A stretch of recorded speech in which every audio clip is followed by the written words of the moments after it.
मेरठ में सरधना के कैली गांव पहुंची कांग्रेस। महापंचायत में प्रियंका गांधी, कांग्रेस की राष्ट्रीय महासचिव प्रियंका गांधी महापंचायत में हुई शामिल। प्रियंका ने कृषि कानूनों को वापस लेने की सरकार से की मांग। पटना में एक बार फिर गिरिराज सिंह ने दिया विवादित बयान। गिरिराज सिंह बोले, अधिकारी बात न सुने तो बांस उठाकर मारिए। गिरिराज सिंह के बयान से सीएम ने किया किनारा। बिहार में प्रशासन का बेरुखा दिल आया सामने। अपने बच्चे की लाश 3 किलोमीटर तक ढोता रहा बदकिस्मत पिता। बड़ा सवाल, कौन समझेगा गरीबों की परेशानी। नोएडा में अंतर्राष्ट्रीय महिला दिवस पर कार्यक्रम आयोजित। महिलाओं ने सांस्कृतिक कार्यक्रमों में की शिरकत। ओएसडी और एसीपी ने किया कार्यक्रम का उद्घाटन।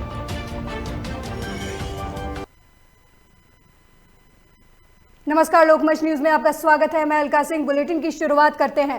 प्रधानमंत्री नरेंद्र मोदी कोलकाता के ब्रिगेड परेड ग्राउंड में विशाल रैली को संबोधित करते हुए मुख्यमंत्री ममता बनर्जी पर जमकर निशाना साधा और कहा कि लोकसभा में टीएमसी हाफ और इस बार पूरी तरह साफ हो जाएगी। उन्होंने कहा कि लोकसभा चुनाव में आपने चुपचाप कमल छाप दबाकर कमाल किया था। आपकी एक वोट की ताकत कश्मीर से लेकर अयोध्या तक दिखी थी। इस बार आपको जोर से कमल छाप दबाना है और टीएमसी को साफ करने के इरादे से आगे बढ़ना है। बीजेपी वो पार्टी है जिसके डीएनए में बंगाल का सूत्र है। बीजेपी वो पार्टी है जिस पर बंगाल का अधिकार है। पीएम ने कहा कि बीजेपी वो पार्टी है जिस पर बंगाल का कर्ज है। बीजेपी ये कर्ज कभी चुका नहीं सकती, लेकिन बंगाल की माटी का तिलक लगाकर उसे विकास की नई ऊंचाई पर पहुंचाना चाहती है।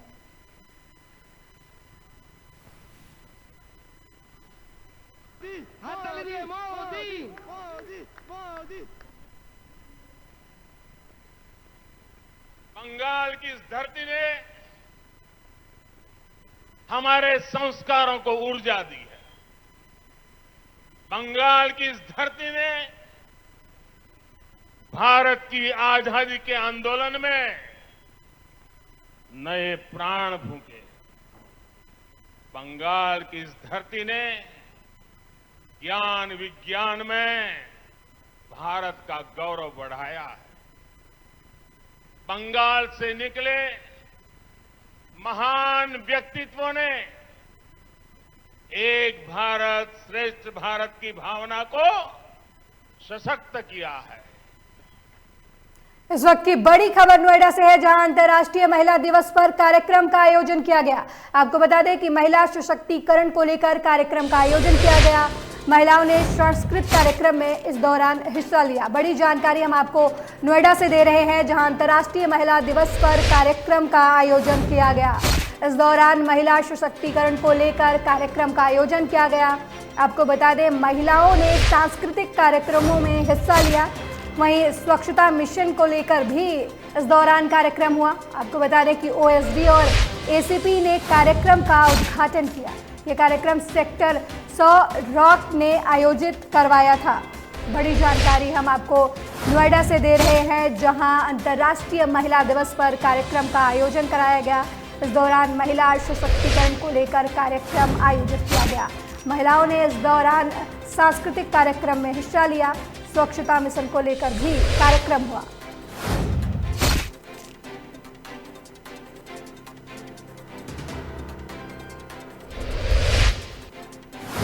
बड़ी जानकारी हम आपको नोएडा से दे रहे हैं, जहां अंतर्राष्ट्रीय दिवस पर कार्यक्रम का आयोजन किया गया। महिला सशक्तिकरण को लेकर ये कार्यक्रम आयोजित किया गया। आपको बता दें कि इस दौरान महिलाओं ने सांस्कृतिक कार्यक्रम में हिस्सा भी लिया।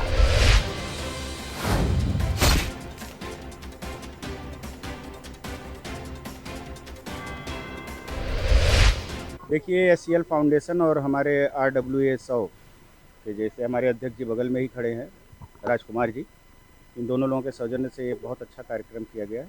बेसिकली दोनों चीज़ें हैं इसमें, क्योंकि कूड़े का निस्तारण हम लोगों का अभी जो हमारा सर्वेक्षण चल रहा है उसमें हमारा प्रथम उद्देश्य है कि कूड़े का सही प्रकार से निस्तारण हो। तो आज जो यहाँ पे कार्यक्रम किया गया है वो बेसिकली एक जागरूकता कार्यक्रम है।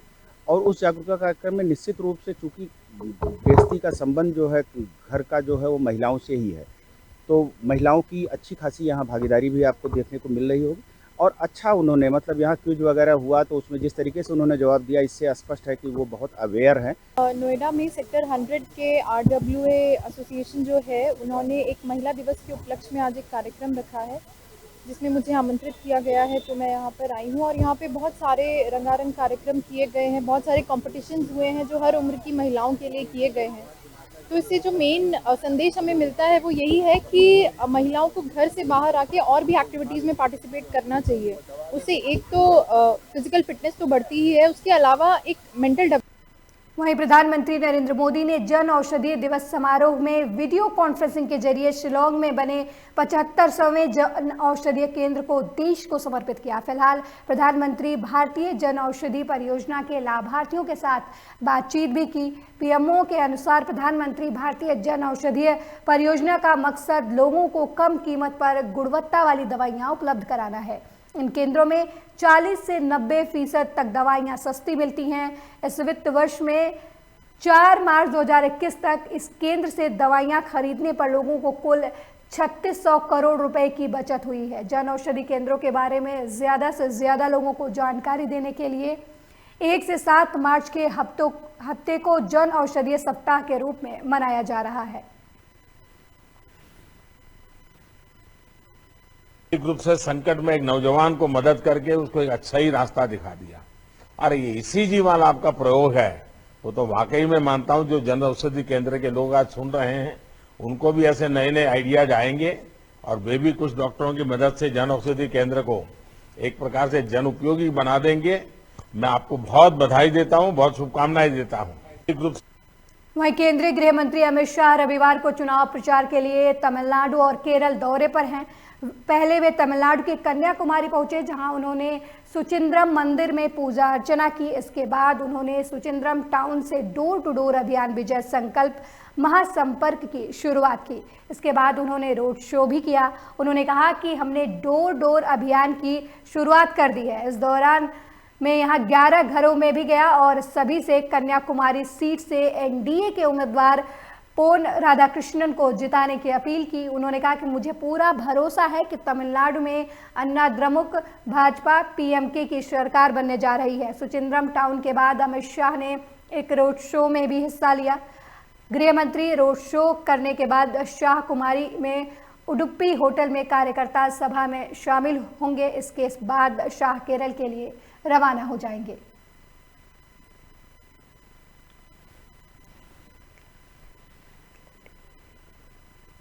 एथलेटिक फेडरेशन ऑफ इंडिया की तरफ से रविवार को सुबह जवाहरलाल नेहरू स्टेडियम में मैराथन का आयोजन किया गया। मैराथन में विजेता खिलाड़ियों को खेल मंत्री किरण रिजिजू ने सम्मानित किया। इस मौके पर सांसद मीनाक्षी लेखी भी मौजूद रहीं।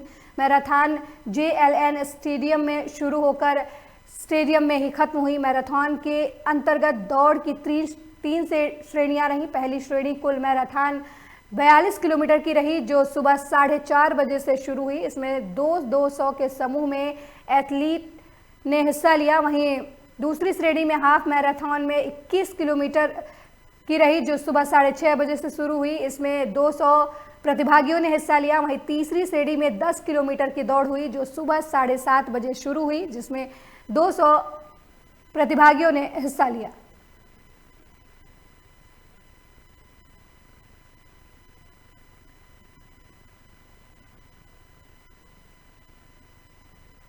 वहीं विवादित बयान देकर मीडिया में सुर्खियां बटोरने वाले केंद्रीय मंत्री गिरिराज सिंह ने बेगूसराय में एक बार फिर विवादित बयान दिया है। आपको बता दें कि यह बयान बिहार सरकार के अधिकारियों के खिलाफ दिया गया है, जहां केंद्रीय मंत्री गिरिराज सिंह ने एक जनसभा को संबोधित करते हुए कहा कि अगर अधिकारी आपकी बात नहीं सुनते हैं तो बांस उठाकर उनके सर पर मारो। वहीं गिरिराज सिंह के बयान पर CM नीतीश कुमार ने कहा कि पिटाई शब्द को उचित नहीं ठहराया जा सकता।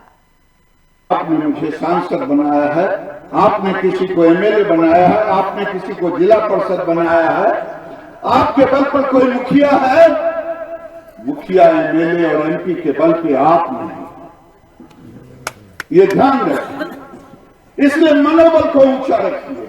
हमें की करिए, देखो न सुनबे नहीं करे, नहीं सुने छे तो दुहा बांस से लेकर मारो न नहीं सुने। हमें की करिए, देखो न सुनबे नहीं करे, नहीं सुने छे तो दुहा बात से लेकर मारो ना, नहीं सुने नहीं। गिरिराज सिंह ये कहते हैं कि अगर अधिकारी काम नहीं करे तो उनकी पिटाई की जाती है। आपको लगता है कि अपने अधिकारी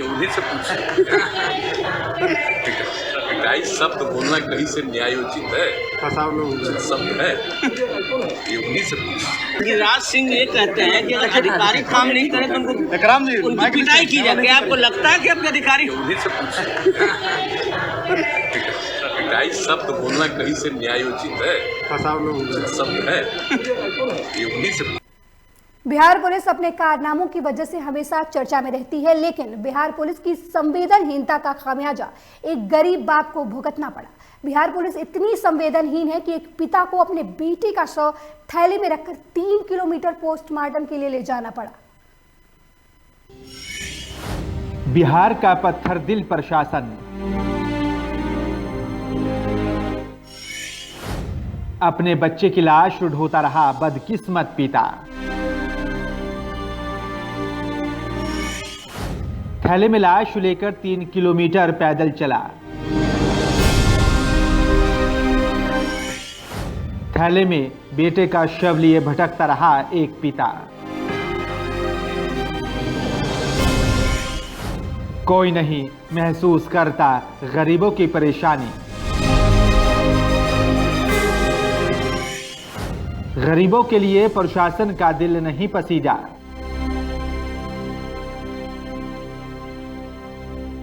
थैले में आपने लोगों को सब्जी लाते देखा होगा, सामान भी लाते देखा होगा, लेकिन कभी किसी बाप को अपने बेटे को थैले में रखकर ले जाते देखा है?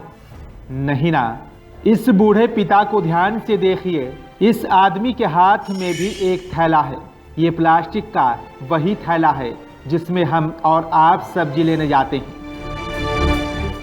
लेकिन इस बुजुर्ग के थैले में जो चीज है उसे सुनकर आपकी रूह कांप जाएगी, कलेजा मुंह तक आ जाएगा। इस बुजुर्ग का नाम लेरू यादव है और इसके थैले में फल सब्जी नहीं बल्कि इसके 13 साल के बेटे की लाश है।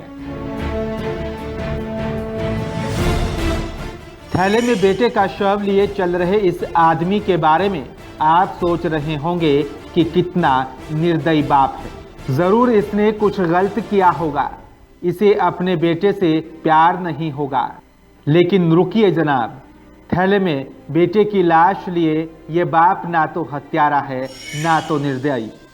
ये बाप तो कटिहार पुलिस प्रशासन की बेरुखी का खामियाजा भुगत रहा है। भागलपुर पुलिस की संवेदनशीलता के क्या कहने, उसकी संवेदनशीलता पर सवाल उठाने की हिमाकत किसकी है? भागलपुर की पुलिस खाली थोड़े ही बैठी रहती है। हजारों काम है भागलपुर पुलिस को। भागलपुर की पुलिस तो नेताओं की रैलियों की सुरक्षा करेगी। वीवीआईपी लोगों का कुत्ता भी गायब होगा तो पूरे थाने की पुलिस दिन रात एक करके उसे खोजेगी। लेकिन गरीब का बच्चा मरेगा तो उसे उसके बच्चे की लाश के साथ छोड़ देगी। आखिर भागलपुर पुलिस के पास एक ये काम थोड़े ही है जो गरीबों की लाश ढोए। गरीब तो पैदा ही होते हैं मरने के लिए। भागलपुर पुलिस इतनी खाली थोड़े ही बैठी है कि वो गरीबों की सड़ी गली लाश ढोएगी। उसे नेता की रैली की सुरक्षा व्यवस्था देखना है, नाके पर खड़े होकर वाहनों से पैसे वसूलने हैं। भागलपुर के रहने वाले लेरू यादव अपने जिस बच्चे का शव लेकर 3 किलोमीटर पैदल चले, वो 26 जनवरी को गंगा नदी पार करते वक्त नाव से गिरकर नदी में डूब गया था। अपने बच्चे को पिछले 5 दिन से यह बाप ढूंढ रहा था। गोपालपुर थाने में भी बच्चे के डूबने की तहरीर दी। 5 दिन बाद बच्चे का शव कटिहार जिले के कुर्सेला थाना क्षेत्र के खेरिया गंगा नदी के किनारे पड़ा मिला। घटना की जानकारी पाकर गोपालपुर और कुर्सेला दोनों थाने की टीम भी पहुंची और बच्चे का शव देखकर अपनी खानापूर्ति कर दी गई और परिजनों के ऊपर शव ले जाने का जिम्मा छोड़ दिया। शुक्र के 6 बजे 7 बजे रात में चिंटंगा घाट में, गोपालपुर चिंटंगा नाव पर से नहर में गिर गया था। नाव पर से जा रहा था टपने के लिए उस वक्त गिर गया था। तो क्या हो गया? गिर गया तो वो डूब गया। डूबने के बाद नाव बुलाया था या जहाज बुलाया, खोजने लगा। 3 दिन से हम खोजे नहीं मिले। चौथा दिन पता लगा कि बटेसर थान के नीचे पार हो गया था। आ करके तिनमुही गंगा में लगा था। वहाँ से ड्रम फंसा दिया। खेरिया घाट में हम पाए बरामद। पुलिस बोले कि इंक्वायरी करके हम अस्पताल ले जाइए। तो अभी आप कहाँ से आ रहे हैं? खेरिया घाट से। कितना दूर है खिरिया घाट? यहाँ से 3 किलोमीटर। तो वहाँ से पैदल आप आ रहे हैं? हाँ सर, गाड़ी अभी नहीं मिला है सर, बुल्ले आ रहे हैं। कटिहार के डीएम और साथ ही एसपी साहब अपना आंख कान खोलकर अच्छे से देख और सुन लीजिए। आपकी पुलिस प्रशासन के जिम्मेदार अधिकारी इतने जिम्मेदार हैं कि एक बाप को अपने बच्चे के शरीर के टुकड़े लेकर 3 किलोमीटर पैदल चलना पड़ा। आपका पुलिस विभाग इतना संवेदनहीन है कि इंसानियत भी अपने ऊपर शर्म कर रही होगी। गलती की और इशारा करने पर आपकी पुलिस जांच का विषय बताकर अपनी जिम्मेदारी से पल्ला झाड़ रही है। कुर्सेला थाना में एक नदी में खरिया के पास एक सब बरामद हुई जो काफी क्षत विक्षत की अवस्था में था। इस संबंध में जानकारी करने पर पता चला जो भागलपुर जिला अंतर्गत गोपालपुर थाना में कुछ दिन पूर्व ही एक 10 वर्ष के बच्चे का मिसिंग होने संबंधी एंट्री हुआ था। उसी संबंध में जो डेड बॉडी था उसकी शिनाख्त की गई, वो डेड बॉडी उसी का था। इस संबंध में गोपालपुर के थाना द्वारा आवश्यक कार्रवाई करते हुए, चूँकि वहाँ पहले से एंट्री था, सनहा दर्ज की गई थी उसकी मिसिंग की, तो उनके द्वारा इस संबंध में डेड बॉडी को लेकर के और उसे भागलपुर जो है पोस्टमार्टम के लिए भेजा गया। इस संबंध में जांच की जाएगी। वैसे यह मैटर भागलपुर के गोपालपुर थाना का है, लेकिन हम लोग देखेंगे उस मैटर में हमारी स्थानीय पुलिस का है या वहाँ की है। यदि वहाँ होगा तो इस संबंध में हम लोग देखेंगे, और इस संबंध में यदि इस तरह की बात पुलिस के द्वारा की गई है कि हम लोग जाँच कर और कि कोई गलती की गई है तो हम लोग कार्रवाई करेंगे। भागलपुर के डीएम साहब, अगर सुशासन ऐसा होता है तो नहीं चाहिए आपकी ऐसी व्यवस्था जो एक बाप को अपने बेटे की लाश लेकर 3 किलोमीटर का सफर करने को मजबूर कर दे। नहीं चाहिए ऐसा सिस्टम जो एक बाप के दर्द को नहीं समझ रहा।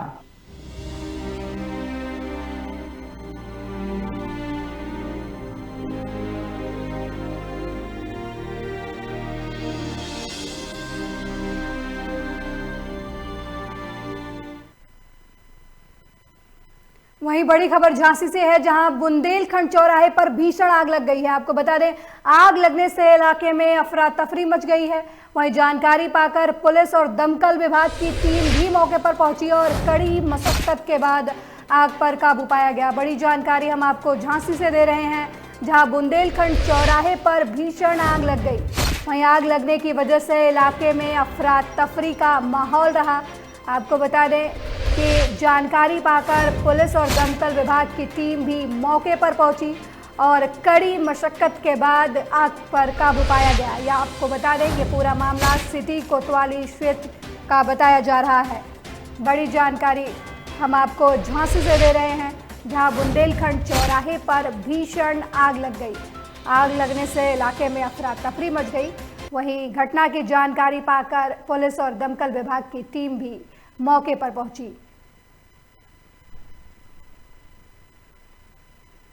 वहीं महाविद्यालय पुष्पराजगढ़ के छात्र छात्राओं ने अनिश्चितकालीन धरना प्रदर्शन किया है।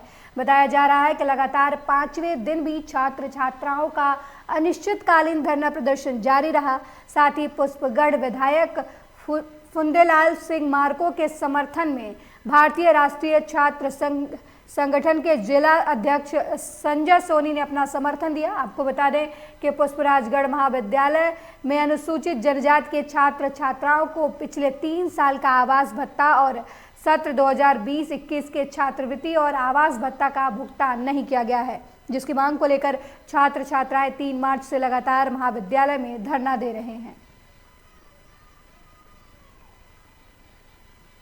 प्रशासन और शासन की गलती के कारण, निकम्मापन के कारण आज बच्चों को महाविद्यालय के सामने धरना में बैठना पड़ा। ये बहुत दुखद है। छात्रवृत्ति और आवास भत्ता मध्य प्रदेश की सरकार आज 15 सालों से नहीं, उसके पूर्व 50 सालों से छात्रवृत्ति लागू है। वहीं मध्य प्रदेश के रीवा में गरीबों का हक मारा जा रहा है। हनुमान के बाल विकास केंद्र पर साझा चूल्हा एवं खाद्यान्न के स्व सहायता समूह के सदस्यों को अप्रैल 2020 से अगस्त 2020 तक का भुगतान अभी तक नहीं किया गया है।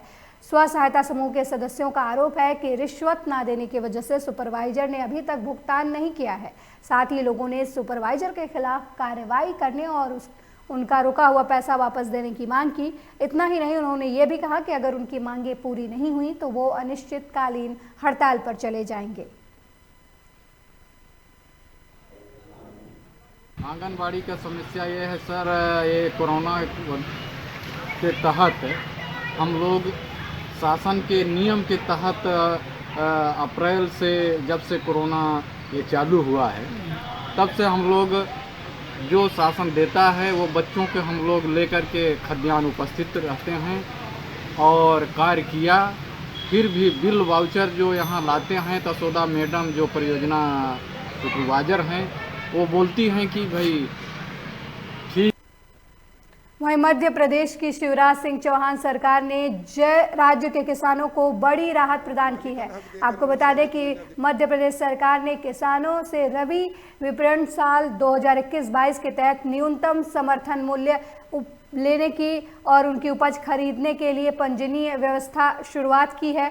वहीं सरकार पंजीयन कराने वाले किसानों से उनकी उपज एमएसपी पर खरीदेगी। बताया जा रहा है कि एमएसपी पर उपज बिक्री के लिए पंजीयन कराने की अंतिम तिथि 5 फरवरी 2021 थी, लेकिन सरकार ने इसे बढ़ाकर अब 5 मार्च 2021 कर दी है।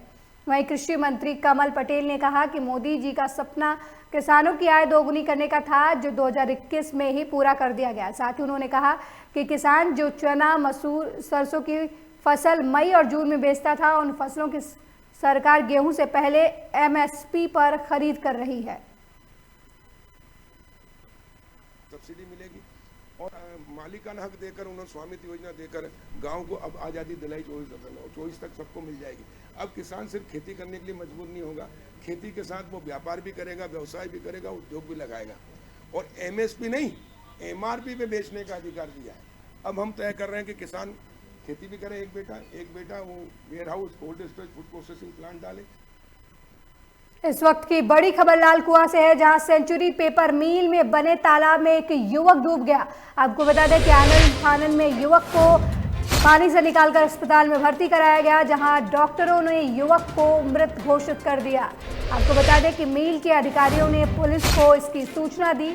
एक दिन पहले से ही घर से लापता बताया जा रहा था युवक। वहीं मामले की छानबीन में पुलिस जुट गई है। बड़ी जानकारी हम आपको लाल कुआं से दे रहे हैं, जहां सेंचुरी पेपर मिल में बने तालाब में एक युवक डूब गया। आनंद फानन में युवक को अस्पताल में भर्ती कराया गया, जहां डॉक्टरों ने युवक को मृत घोषित कर दिया।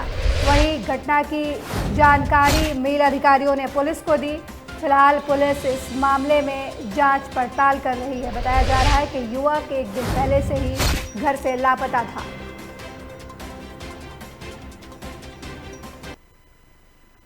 वहीं यूपी की तरफ से मारे गए कुख्यात गैंगस्टर विकास दुबे की 2 बंदूकों के साथ 2 आरोपियों को पकड़ने में भिंड जिला पुलिस ने सफलता हासिल की है। आपको बता दें कि एक बंदूक अमेरिकन सेमी ऑटोमेटिक राइफल और दूसरी 12 बोर की दुनाली बंदूक है। वहीं पुलिस ने बंदूकों के साथ पकड़े गए आरोपियों को गिरफ्तार कर जेल भेज दिया है। बताया जा रहा है कि एक आरोपी ने इससे पहले भी न्यायालय से बंदूक चोरी करने की घटना को अंजाम दिया था।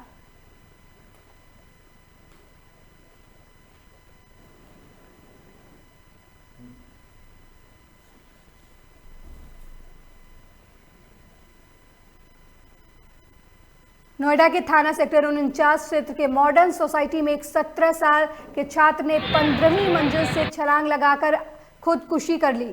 आपको बता दें, पुलिस ने शव को कब्जे में लेकर पोस्टमार्टम के लिए भेज दिया। पुलिस मामले की जांच में जुट गई है। बताया जा रहा है कि युवक सांवला रंग होने को लेकर डिप्रेशन में था। वो अपने रंग को लेकर बहुत परेशान रहता था। युवक के माता पिता अलग रहते थे और परिजनों की तरफ से कोई शिकायत नहीं की गई। सेक्टर 49 क्षेत्र में एक सोसाइटी है महागुण मॉडर्न ने, उसमें आज मॉर्निंग में तड़के 4-5 बजे के आसपास 15 फ्लोर से एक 17 वर्षीय बच्चे ने खुद करके आत्महत्या कर ली। हम लोगों ने तत्काल सूचना पे उसमें जो वैधानिक कार्रवाई ये कर रहे हैं, उसका पीएम वगैरह कराया गया है। उसके फादर यहाँ रहते हैं, फादर के साथ रह रहा था। उनसे पूछताछ हुई है और पूछताछ में संभवतः कुछ अपने कॉम्प्लेक्सन को लेकर के उसको कुछ प्रॉब्लम थी और अब तक यही बात बताई जा रही है कि उसी के चलते उसने ये एक्सट्रीम स्टेप लिया है। लेकिन बाकी भी तथ्यों की छानबीन हम कर रहे हैं। इनके पेरेंट्स सेपरेटेड हैं, दोनों अलग अलग रहते हैं, तो उस एंगल से भी देखने का प्रयास किया जा रहा है। हालांकि अभी किसी की तरफ से कोई इस तरह की तहरीर नहीं दी गई है जिसमें कोई एफआईआर हो, बट हम लोग देख रहे हैं, छानबीन कर रहे हैं। परिवार क्या कह रहे हैं? दोनों हस्बैंड वाइफ का कहना है कि इस कॉम्प्लेक्सन के इश्यूज को लेकर के ही वो परेशान था। देखिए, यूपी के अंबेडकर नगर में पति ने पैसों के लालच में आकर पत्नी को मौत के घाट उतार दिया। आपको बता दें कि पति ग्रामीण बैंक की शाखा में काम करता था, जहां वे 12-13 लाख का कर्जदार हो गया था। वहीं कर्जा न चुकाने के चलते पति ने पत्नी का बीमा करवाया और बीमा की रकम 59 लाख हो जाने के बाद अपने साथियों के साथ मिलकर पत्नी को मौत के घाट उतार दिया और ग्रामीणों के आगे नाटक कर हत्या की जानकारी दी, जिसके बाद स्थानीय लोगों ने पुलिस को जानकारी दी। वहीं जानकारी पाकर पुलिस मौके पर पहुंची और मामला दर्ज कर जांच में जुट गई, जिसके बाद पुलिस ने मामले की जांच को लेकर पति से पूछताछ की, जहां पूछताछ में आरोपी ने अपना जुर्म कबूल कर लिया, जिसके बाद पुलिस ने आरोपी के खिलाफ कार्रवाई की और उसे जेल भेज दिया। कि इस महिला की हत्या में उसके अपने पति का ही हाथ था, जिसने अपने एक साथी के साथ मिल करके उसके गले पे चाकू से वार किया था और उस महिला की हत्या कर दी थी। इस षड्यंत्र में उसके साथ 2 अन्य भी शामिल थे। इनमें से 2 व्यक्तियों को गिरफ्तार कर लिया गया है, पति को भी गिरफ्तार कर लिया गया है और जो आला कत्ल था चाकू उसको बरामद कर लिया गया है। घटना के मोटिव के बारे में उसने ये बताया कि वो नुकसान की वजह से उसके ऊपर 10-12 लाख रुपये का कर्ज हो गया था। उस कर्ज को चुकता करने की उसने एक नई स्कीम निकाली और उसने अपने पत्नी का जो मृतका है उसके 2-3 इंश्योरेंस कराए, जिसकी टोटल वैल्यू 59 लाख के आसपास थी। और उसने ये सोचा कि इस घटना के बाद वो जब पैसे उसको मिलेंगे तो उसे वो अपना कर्जा भी चुकता कर देगा और बाकी काम भी कर लेगा। सर, मेरे ऊपर बहुत बड़ा कर्जा लग गया था जो कि मैं चुकाने में असमर्थ था, इसलिए उनके नाम कुछ इंश्योरेंस करवा के। इस बुलेटिन में मेरे साथ इतना ही। देखते रहिए लोकमंच न्यूज़। नमस्कार।